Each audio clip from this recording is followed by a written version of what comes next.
Silav roj baş hevalno hêvî herkes baş e. Çend nûçeyek ku mabedekirine dixwazim ji we re pêşkêş bikim. Di derbarê Ayşe Aslan de agahiyekî wisa pir zelal ku mirov hêvî bide însanan tune ye, hê jî wenda ye di wê manê de dibêjim. Lê polîs di nava lêgernê de ye, meqamên partiya siyasî ku Ayşe Aslan endamê bû, ew jî naketine nava hereketê. Du heyetekî ji parêzer û malbatê çûn serdana partiya siyasî ya Ayşe Aslan endam bû.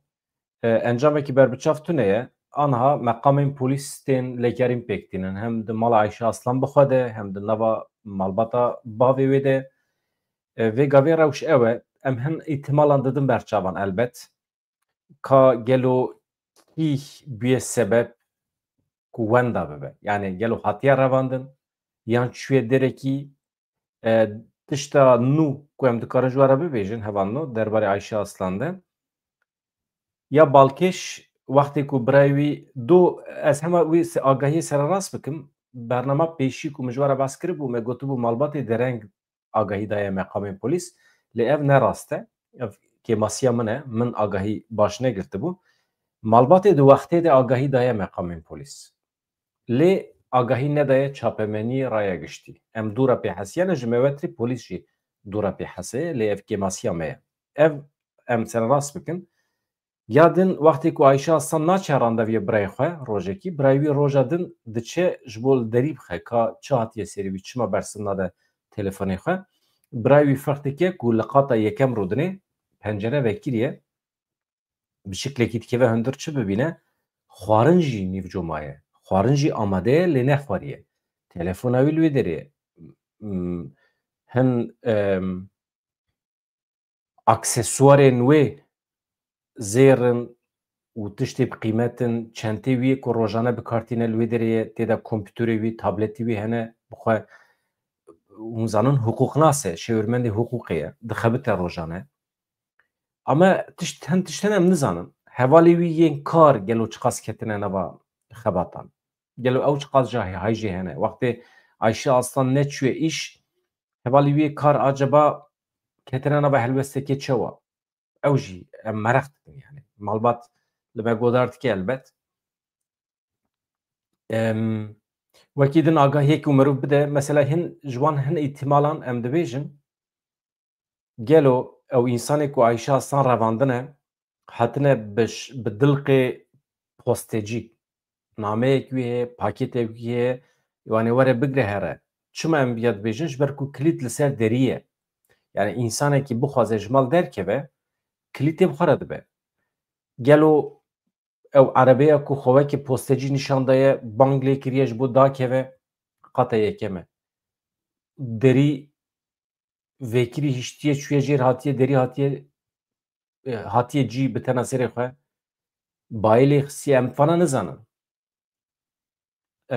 Ama eger biçiya jêr ji bo zerfê, em dibêjin belkî kilîtê bi xwe re bibira. Ew jî zane ku derî wî balê xe tê cî. Wana hemî em didin berçav, lê em ji nav meselê derneketine heqeten. Meqamên polîs jî ji nav derneketine, ew jî niha di nava lêkolînê de ne.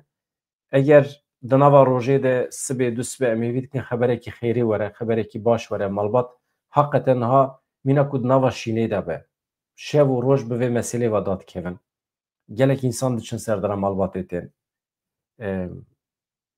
û li orta Parîsê, li cikî weke Vexsayê ku paytexta manevî ya Fransayê ye, li taxekî lûks jinekê Kurd çil salî siyasetmedar, parêzer çawa dikare ji holê wenda be. Ew qas kamera hene, ew qas hêzên ewlekariyê hene, sekûrîtas hene. Çawa dikare ji holê wenda be bê agahî, bê xeber. Vaya cî gumanê ye. Eger mirov hemî bikaribe hinekî wisa zextê zêdetir bike, tabî malbat pir naxwaze vê gavê hinekî zextê zêde bide ser partiya siyasî ya ku Ayşe Aslan endam biye, pir naxwaze zextê bide ser meqamên polîs vê gavê, ji ber ku bûyer mirov naxwaze xirab jî bike. Yani anha sîstema pergala lêgerinê ya heyî mirov pir naxwaze xirab bike. Ji ber ku pir însanê weke Ayşe Aslan li Parîsê wenda dibin. Anha Fransa êdî wisa biye weke Tirkiye.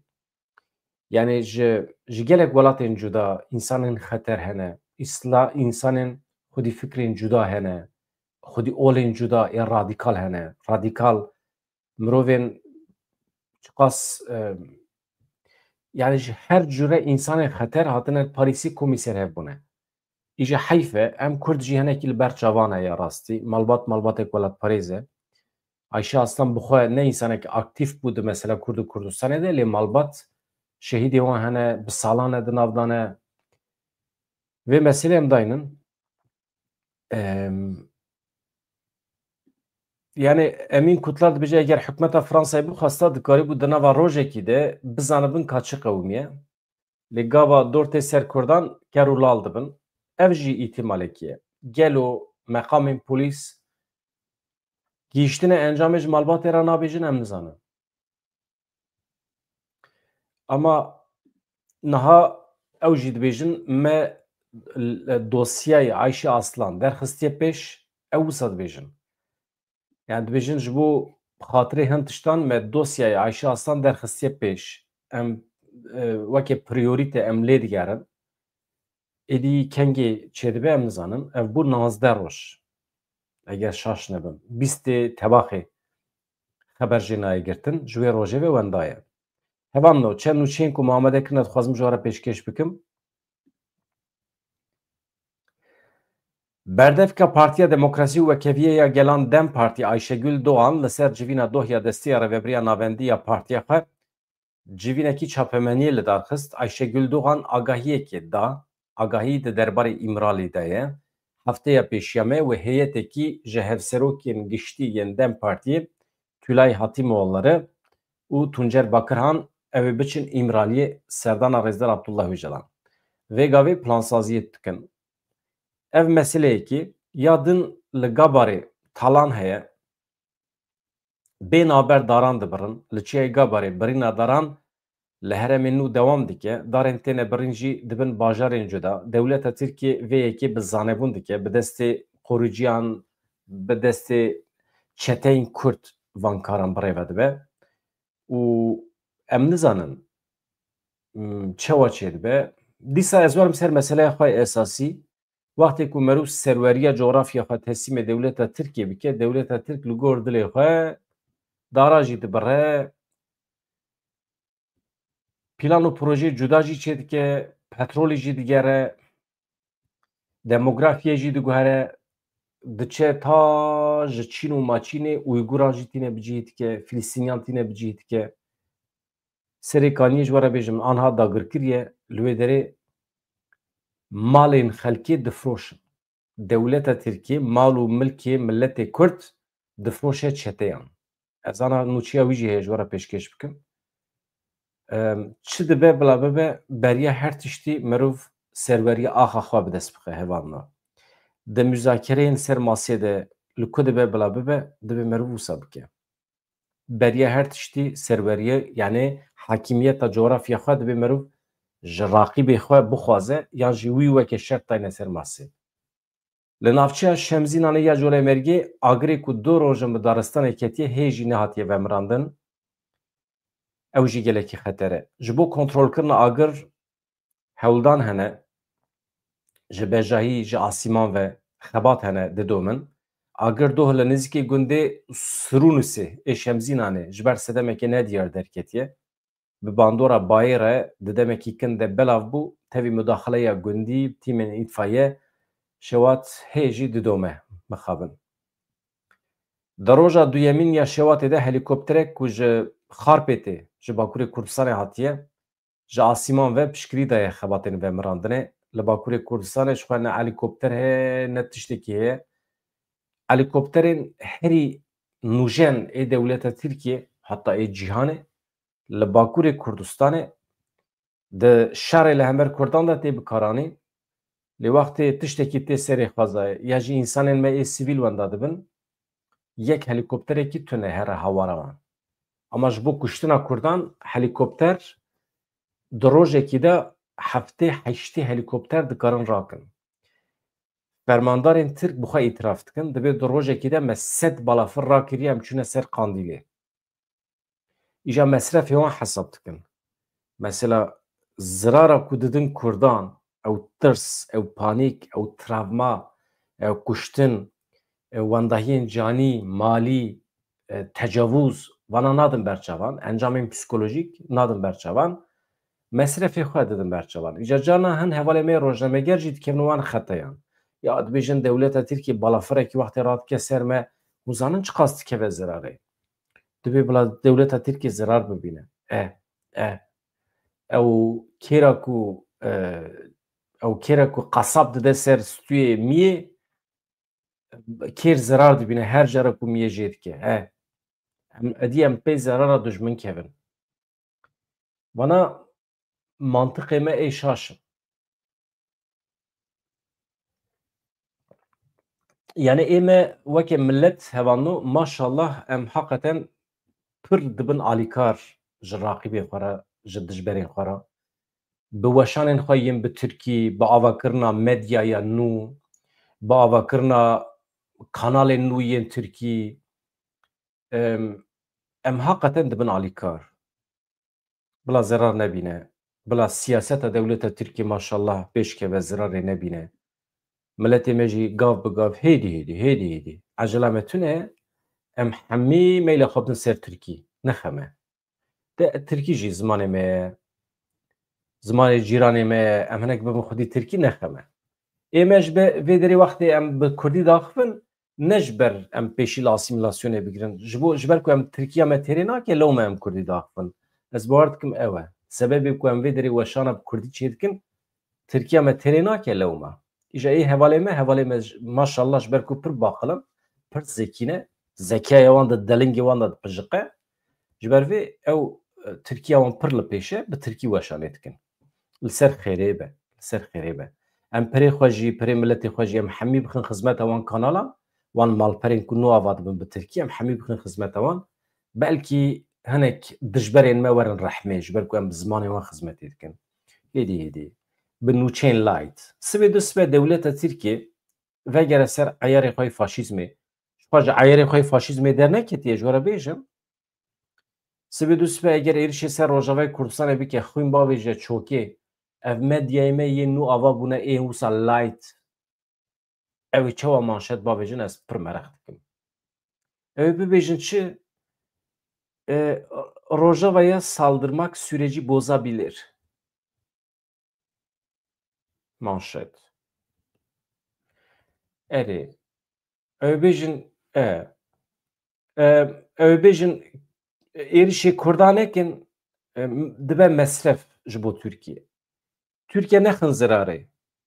Bi êrişên ser Kurda, bi kuştina Kurda Tirkiye nexin zirara ekonomîk. Ew ê manşetê wisa bavêjine. Serê we bixwe tevê perê we jî, Tirkiya we jî, her tiştê we jî. Baş e. Êrişê ser Kurda nekin, perê we xilas dibe.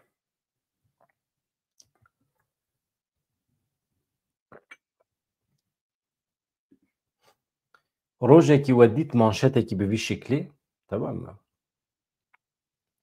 Savaşa girmek Türkiye'ye ekonomik zarar, avî bigirin biqelişîn. Hakikaten gerek me tû bike. Nalet bike. Şermezar bike. Em li pê çine, ew li pê çine. Heval na. Ez bawer nakim ez pir helbesta min pir eşk be. Na. Em ji ku hatin? Ji Colemêrgê hatin. Agir berdin daristanan. Daristanê me tişewitînin. Daristanê me ê hey dibirin, dibin, difroşin. Her kes li gorî xwe talanekî dest pê kiriye û diçe. Me behsa serweriya coğrafyayê kiribû. Îja petrol digerin, digirin, difroşin. Niha dibêje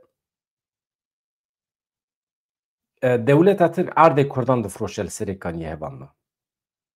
Ew jî nûçeyekî balkêş e, koçberên Serê Kaniyê li dijî xebat û hewldanên kirîna erd û milkan ji aliyê dewleta Tirkiye ve daxuyaniyekî dane.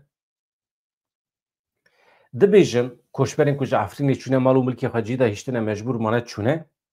Ew jî diyariyeke Donald Trump li me Amerîkaya rêvê kir ji dewleta Tirkiye re ji bo were bikeve Serê Kaniyê دولت ترکیه جی گازا کیمیاوی بکارانی زاروزی چه ملوی داری پریشان بود شهر و پفشونه کی پر جدی چه بود داویه ده و دریش ترکارا اشتن ده داخویانی کوشبران داتی گوتن اردن کوشبران اردوان به زور تفروتن اف یک جی کریاره که نه قانونیه آرمانجا و گوهرتنا دموگرافیکه دیروکا گلی رسن وکه کرد سوریان آسوری و عرب تارومار بکن دیروکا وان بگوهرینن یا پر ملتی ما پر صافه پر تمیزه دبی تشتی که دولت ترکیه که کریاره که نه قانونیه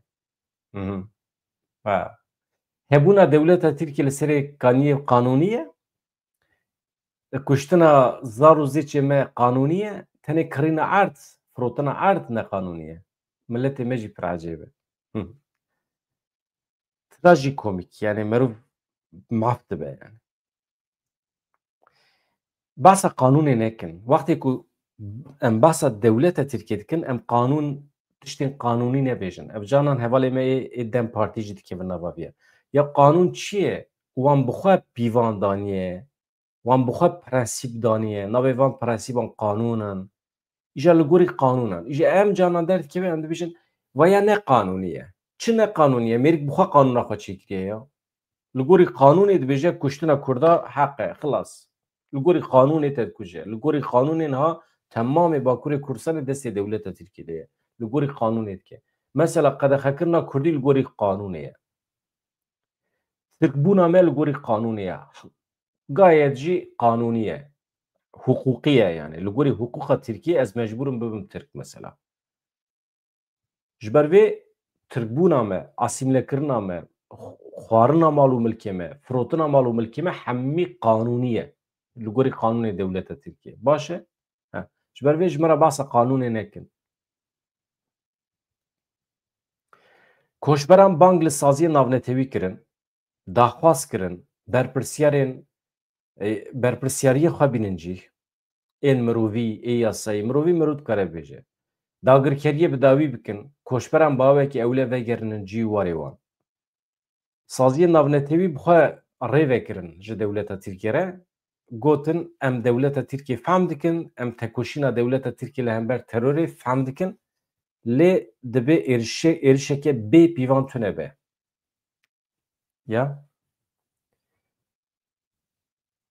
نتیم یک بیجی دناف دا امریکا جی همی ولات اروپایی جی ولات عرب جی دناف دا یک انسان اکیل دج در نکت آلمانیا چه کو سلاح خدا ترکیه دولت ترکیه به تانکن آلمانیا کت عفرینه سری کانی جی به شکلی جبر ویه که yani ام دبی ام قدر خواه بخواه تایم بکن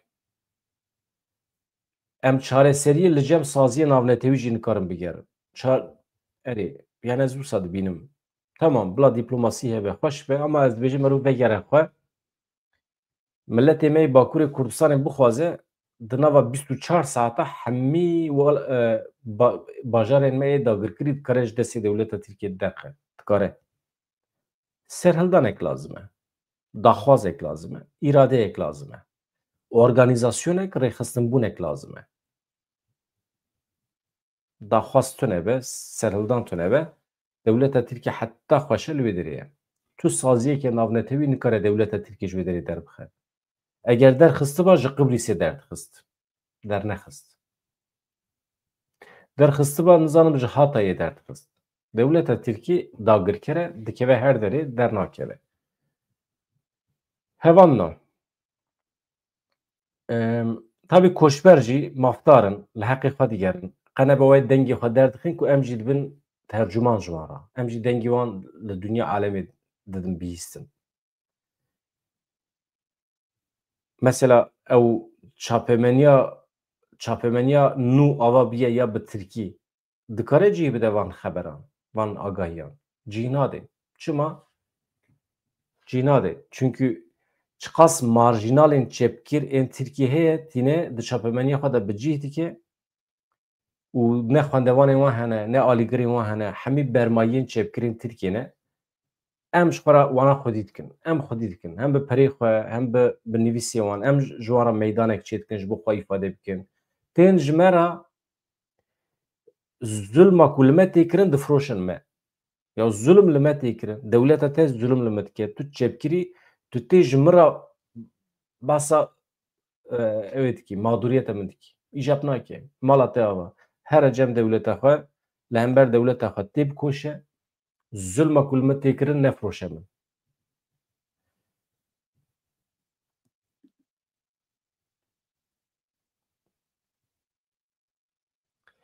Niha li bajarê girê Spiyê jî hevano. Dîsa çeteyekî artêşa Tirkiye gule berdaye ser 5 welatiyan û birîndar bûne. Heman çavkanî diyar kir ku di encamê de ew welatî birîndar bûne, rakirina nexweşxanê, rewşa hin ji wan giran e. Ev jî girê Spiyê, bajarekî din ê Rojavayê Kurdistanê ew jî dagir kiriye. Ez ji we re bêjim. Rewşa me bi vî şeklê. Niha em derbasî nûçeya daxwaza mafê Kurdî bikin, nûçeyekî bi vî şeklî heye. Başî em warin ser plana dagirkirina Rojavayê Kurdistanê, komployekê nû dewleta Tirkiye amade kiriye. Ka çi ye em ji we re bas bikin. Pêşî ev saziyên weke Met Der, Dil Kurd, Eğitim Sen, bi daxuyaniyên hevbeş xwestin perwerdeyê zimanê dayîkê Kurdî weke mafekî xwezayî were naskirin, polîtîkayên asîlasyonê bi dawî bibin li Tirkiye. Li gel destpêkirina sala nû ya perwerdeyî li Tirkiye û Bakurê Kurdistanê saziyên sivîliyên Kurdan carekê din daxwaza perwerdeya zimanê dayîkê kirin. Destnîşan kirin ku astenkirina vî mafî astengiya herî mezin ya li pêşî aştiyeke mayînde ye.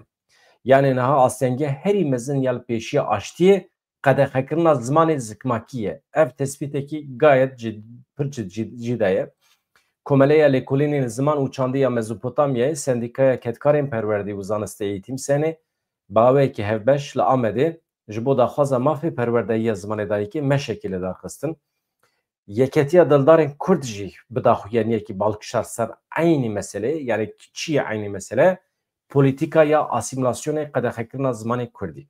Dibêjin pergala heyî ji bo zarokên Kurd dema helandinê ye, kuştina çandî ye. Di daxuyaniya hevpariya Med Derê de ya Eğitim Senê de tê gotin, çawa ku ji bo hemû gelan perwerdeyiya bi zimanê dayîkê mafekî xwezayî yê netewî ye, ji bo gelê Kurd jî ev mafekî xwezayî ê netewî ye. Tekildarê hebûna gelê Kurd e. Lewma astenkirina vî mafî rast de rast nasnekirina nasnameya Kurdan e. Yani tune hesibandina nasnameya Kurdan e.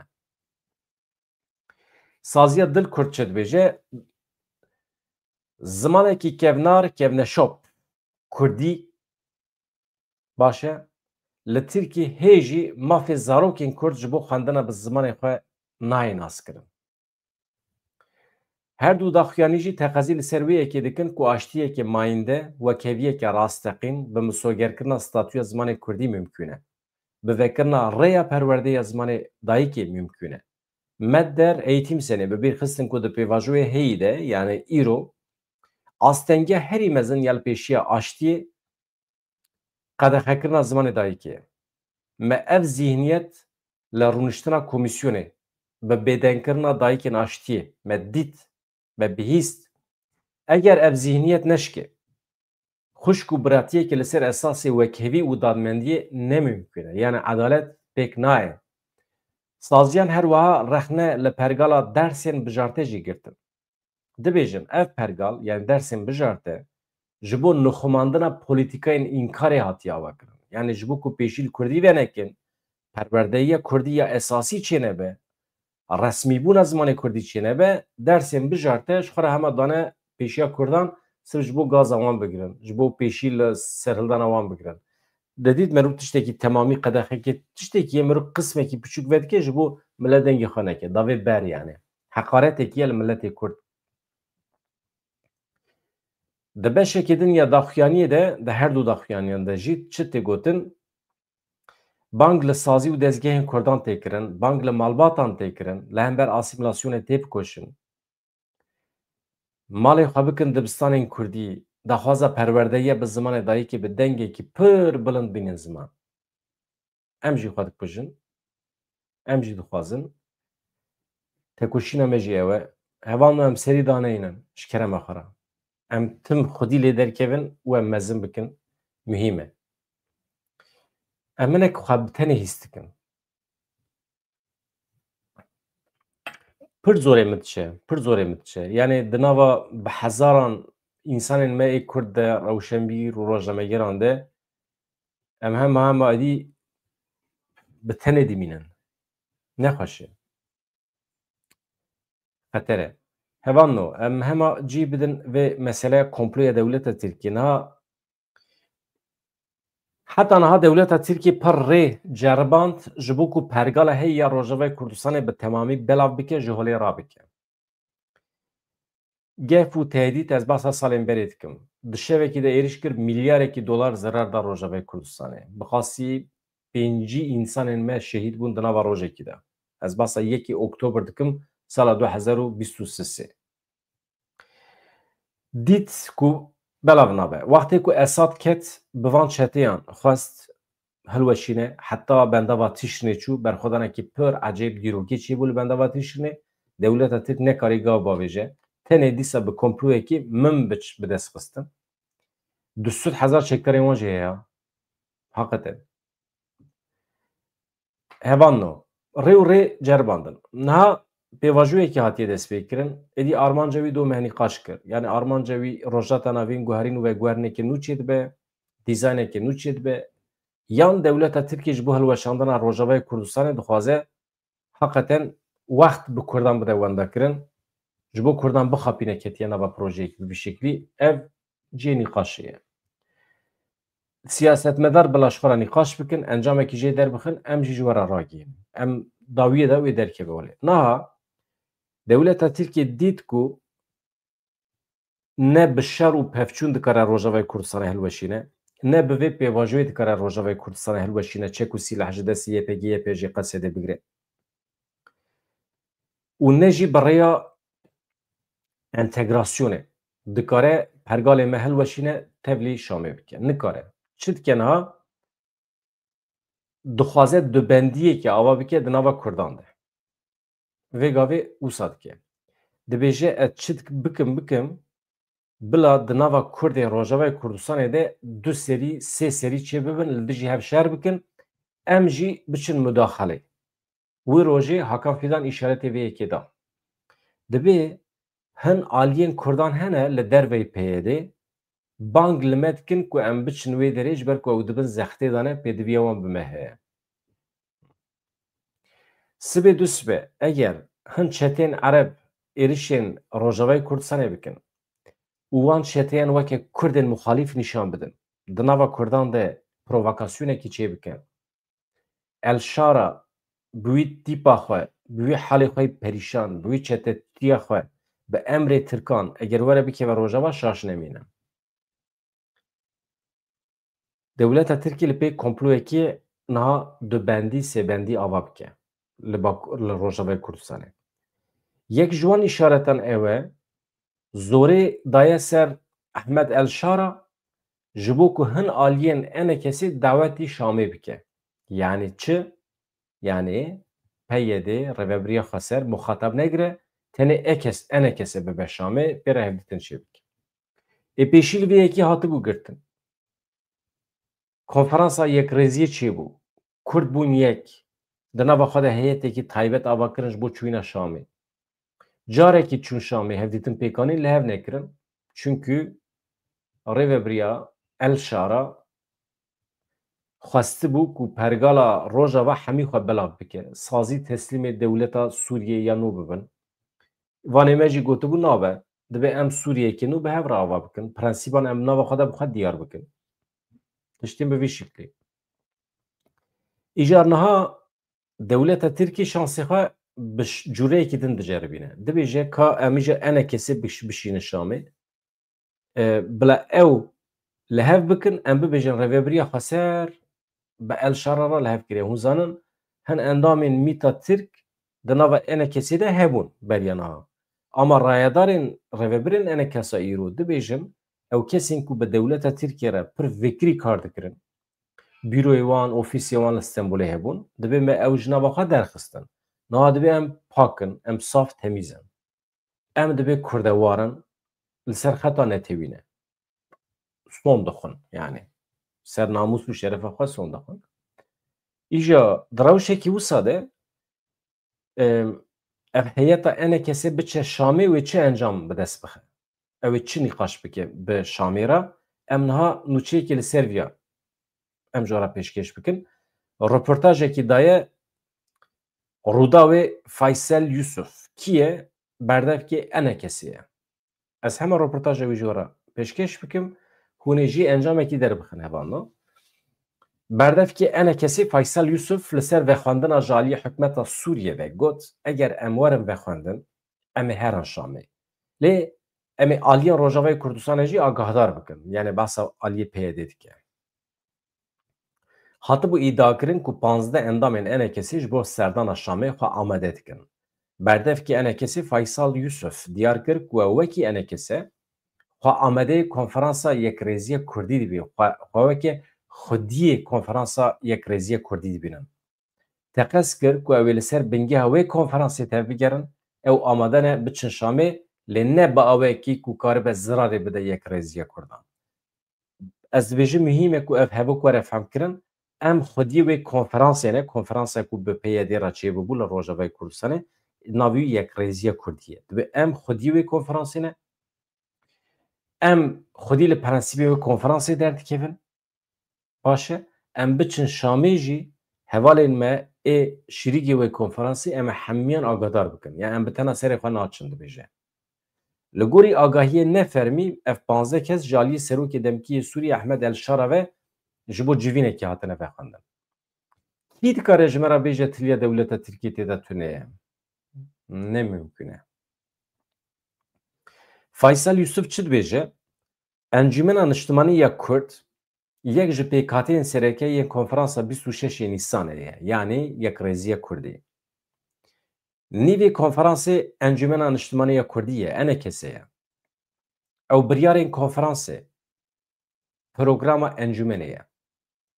Em xwe weke xwediyê konferansê dibînin, nêrîna hevbeş em parve dikin. Faysel Yusuf da zanîn ku aliyê hikûmeta nû ya Sûriyê bi wan re ketiye nava tekîliyan. Dibêje doh jî dema tekîlî bi me re danîn, ji meha şeşan û beriya wê her wextî me teqezî li ser wê şandê kiriye. Yani dibe em dibêjin şandeya Kurdî, daxwaza Kurdî, nêrîna Kurdî. Ev slogana me ye. Baş e? Em wekî beşeke sereke ya siyaseta Sûriyê, pêkhateyên siyasî, em beşekî pêkhateyê siyasî Sûriyê ne. Eger werin vexwendin em ê herin. Yani eger colanî divê vexwendina xwe de îsrar bike, plansazî çêbibe, elbet em ê biçin Şamê.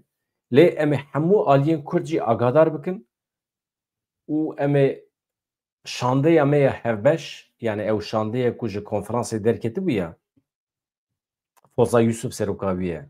Dibe em wan jî agadar bikin. Yusuf her wiha eşkere kir ku ew divê mijarê de li gel fermandarê giştiyê Qesedê Mazlûm Ebdî, li gel aliyên Ewropî û Amerîkî jî di nava tekîliyan de ne. Dibêje em bi birêz Mazlûm Ebdî re dicivin, em bi Ewropîyan re jî dicivin, me bi Amerîkyan re jî hevdîtin çêkiriye. Me daxwaz kiriye ku şandeyekê Kurdî hebe, baş e, yani dibêje ziman halê me her wextî şandeyê Kurdî ye. Berdevkî enekesî li ser metirsiya ku çûna wan a bi tena serê xwe bibe sebebê perçebûnê di nava Kurdan de, vaya pirsekî maqûl e di cî de ye, çûna we gelo dikare bibe sebebê perçebûna nava Kurdan. Dibêje na, em rê nadin vê rewşê.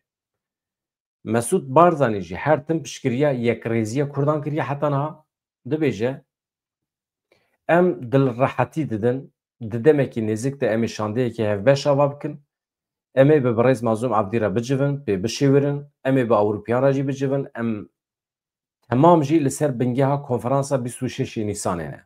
Yani 26 Nîsanê di konferansa Yekrêziya Kurdî de me çi biryar daye, çi encam derketiye, dibe soz em ê li gorî wê encamê tê bigir.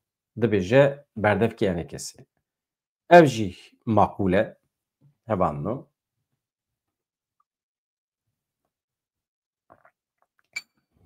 Niha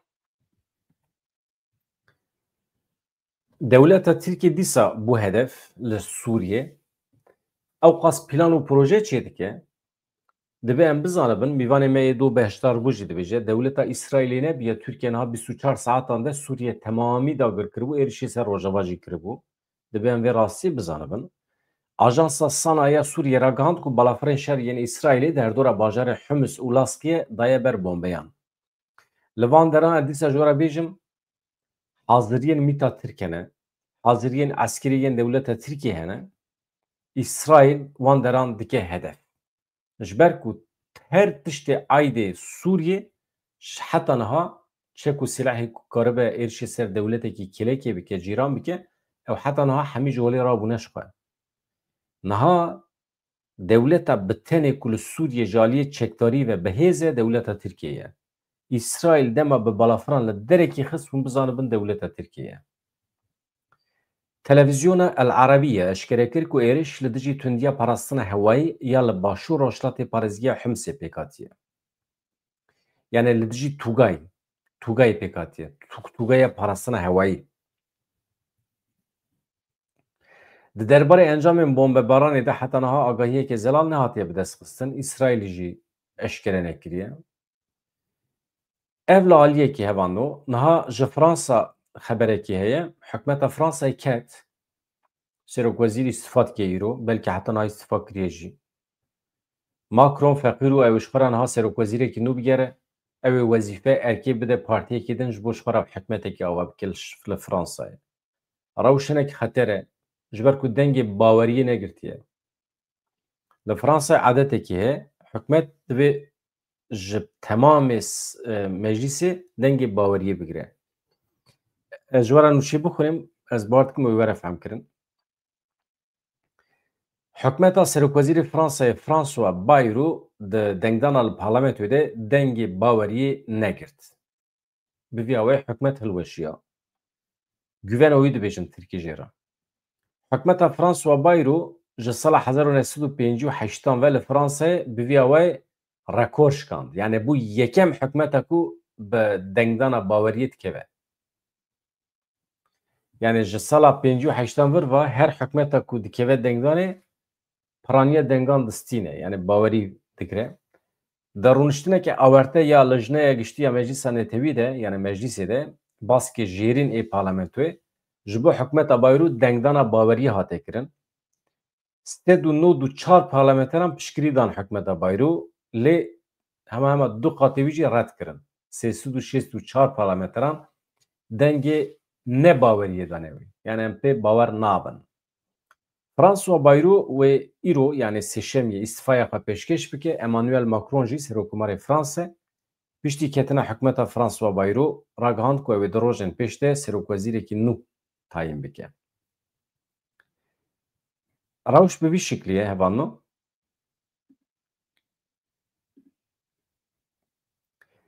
Mesajê we çawanin ka halê we çi ye? Ez ji we re bêjim idî hûn bibin abone, bibin endam, tiştekî pê di vî heye yani mirov tiştî wisa bêje? Na.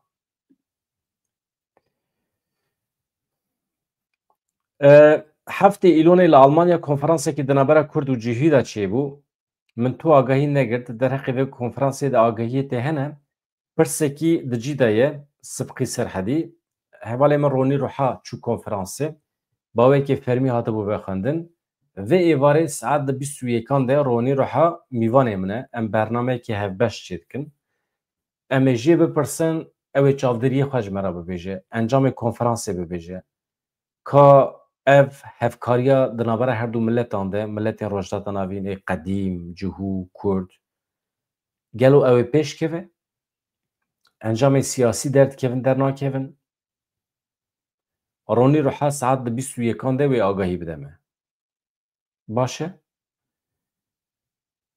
Yani pirsa te cî de ye mala te ava. Te ji bi vî şiklî anî bîra min ku êvarê 21 de bernameyekî me heye. Yani saet 6-7 de bername çêkim jî 21 de wê daîmî hebe. 21 saeta me ye. Hem hevpeyvîn çê dikin. Du êvarê eleqa hevalan gelekî baş bû. Ji bo Yaqûb Güneş mîvanê min ê doşev bû. Pir xweş axivî. Agahiyên pir xweş dan. Tespîtên pir balkêş kirin. Yani mesela yek ji tespitên ku kêfa min jê re hat hevano dibêje ji welatên Ewropayê Amerîkayê dema ku hûn daxuyaniyan dibihîstin divê pir guh nedin wan. Di siyasetê de daxuyaniyan di derbarê rojevê de siyaseta germ de divê wana pir derbas nabin. Wana bi giranî ji bo xweşkirina dilê raqîban e. Amerîka cana derdkeve hem tişta dibêje ji bo dilê dewleta Tirkiye xweş bike. Ama esas biryarên stratejîk 20-30 sal berê hatine girtin. Ew biryar hêdî di jiyanê de pêk tên. Yani bi van çar gotinên demkî rojane dibe siyaset nameşe. Wisa ne. Ji bo wî divê rehet bin. Goh bidin biryarên stratejîk di pişt perdê de çi hatiye plankirin, çi pêk tê îro. Mesele ew e. Ji daxuyaniya tiştekî dernakeve. Ew wisa ye jî. Mesela du serokwezîr yan jî du însanên siyasî hevû du dibînin di navbera du dewletan de. Derdkevin pêşberî çapemeniyê daxuyanî didin. Hemî derew e. Di civînê de tiştî ku axaftine pir cuda ne. Tiştên stratejîk in, tiştên giran in. Pêşiya çapemeniyê ji xwe re tişta dibêjin ji bo bilî bikin rojnamegeran.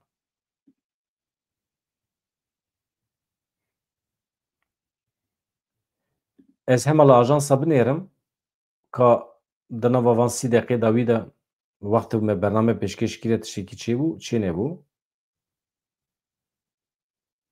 Mehmet Durak piştî 30 salan hatiye berdan li ser xêrê be. Em hêvî dikin hemî însanên me yê ji li zindanê werin berdan.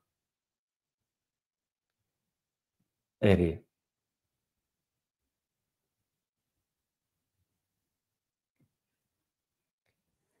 Ev bi vî şiklî hevano. Tiştekî dijî lê binêrim ez hema werim vegerim cêma.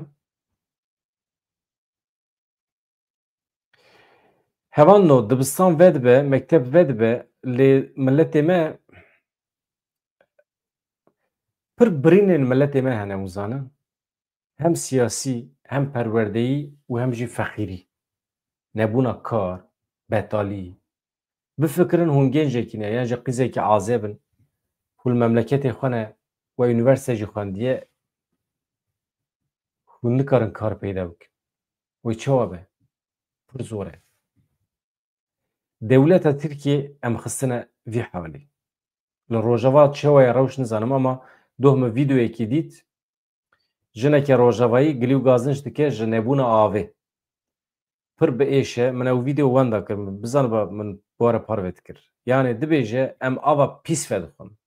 Şaredarî çima me re eleqedar nabe. Nizam kîjan bajarê Rojava bû jî yani em çima mecbûr bimînin bi perê xwe em biçin avê bikirin. Aha kesekî me li Ewropayê tune be me em rezîl û riswa bibin. Divê çawa em ketine vî halê? Divê em malbata şehîdin jî. Welew ku em malbata şehîd nebin jî. Em însanekî normal halê xwe de hemwelatî bin. Wê çawa be? Yani em mecbûrin şehîdê me hebe na. Em jî însan dixwazin bijîn. Ama ev meseleya avê divê were çareserkirin. Çawa tê çareserkirin ne nizanim. Ama li Rojavayê Kurdistanê av aniha problem e. Elektrîk problem e. Hevano ez dibêjim qey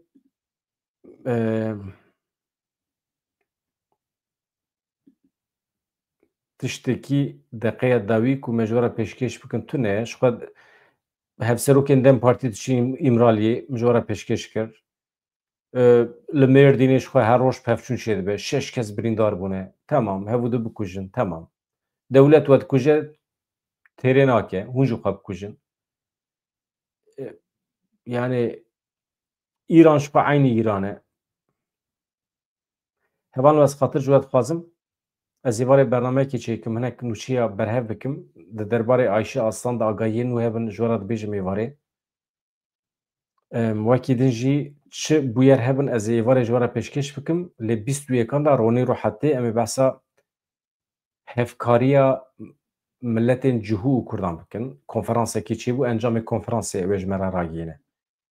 Bi hêviya